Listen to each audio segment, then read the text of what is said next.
पाशं सिरिपुरवन्दिनी पाशं सिरिपुरवन्दिनी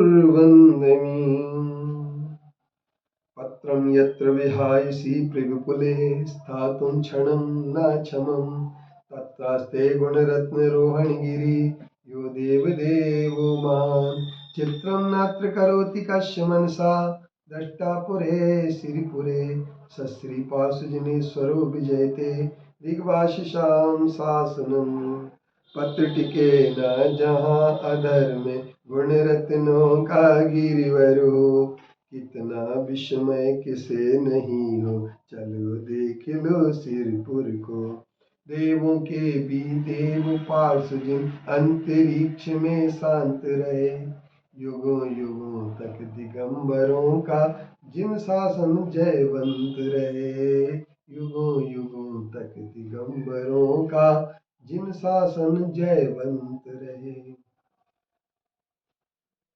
आज हम चपल स्वभावी इंद्रियों की आप लोगों के लिए विशेषता बताना चाहते हैं कि जो भी आत्मा इंद्रियों के समूह को जीत लेता है, संयम में कर लेता है, वही एकाग्र चित्त होने में, ध्यान को साधने में सफल होता है।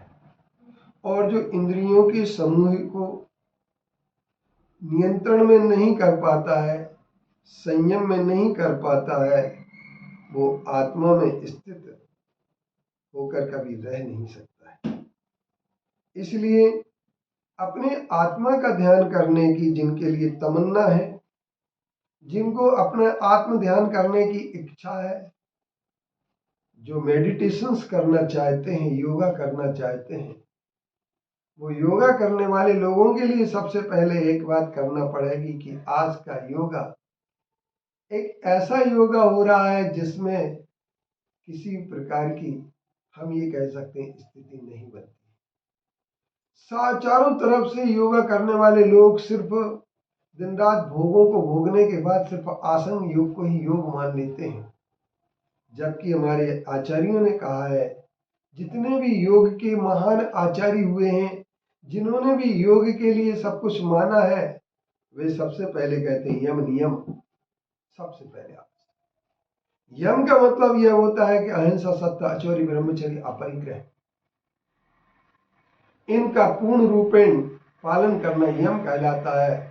और इनमें सबसे पहले इंद्रियां, जब चंचल इंद्रियों को जब तक हम संयम में नहीं लाएंगे, काबू में नहीं लाएंगे, जब तक उनको जीतेंगे नहीं, तब तक किसी प्रकार से मन आपका शांत नहीं हो सकता है। तो मन को अगर स्थिर करना है तो अस्थिर काया को स्थिर करना पहले जरूरी है। और इंद्रियां जो होती हैं, आँख है, कान है, नाक है, मुंह है, जीभ है, ये हमारी इंद्रियां और एक हमारी स्पर्शन चंचल इंद्री होती है। इन इंद्रियों के माध्यम से हमारा मन चंचल होता है, और जब मन चंचल होता है तो आत्मा का उपयोग भी चंचल होता है।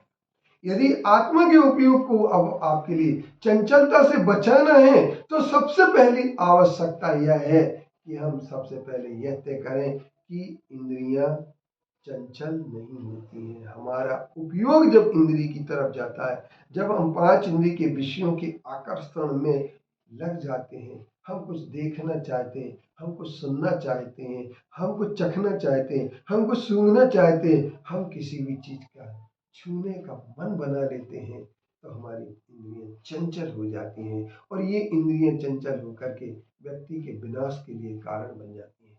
एक स्पर्शन इंद्री के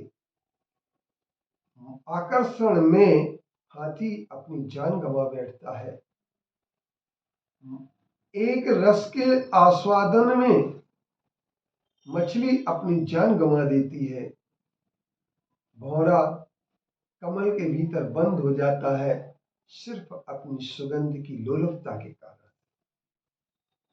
इसी आंख के विषय को लेकर के पतंगा आग में जल जाता है और हिरण शिकारी के हाथों में पड़ जाती है सिर्फ अच्छा संगीत सुनने के लिए। ये पांच इंद्रिय के विषयों की स्थिति है। तो हम ये कह सकते हैं, इन पांच इंद्रिय के विषयों को यदि आप जीतना चाहते हैं, और संयम को आप प्राप्त करना चाहते हैं और ध्यान आत्मा का करना चाहते हैं, क्योंकि हर व्यक्ति दुनिया का हर ध्यान करता है, लेकिन आत्मा का ध्यान किए बिना कोई भी व्यक्ति किसी भी प्रकार से आत्मनिर्भर नहीं बन सकता है। इसलिए अगर आत्मनिर्भर बनना है तो आत्म ध्यान आवश्यक है। ओम शांति। ओम शांति।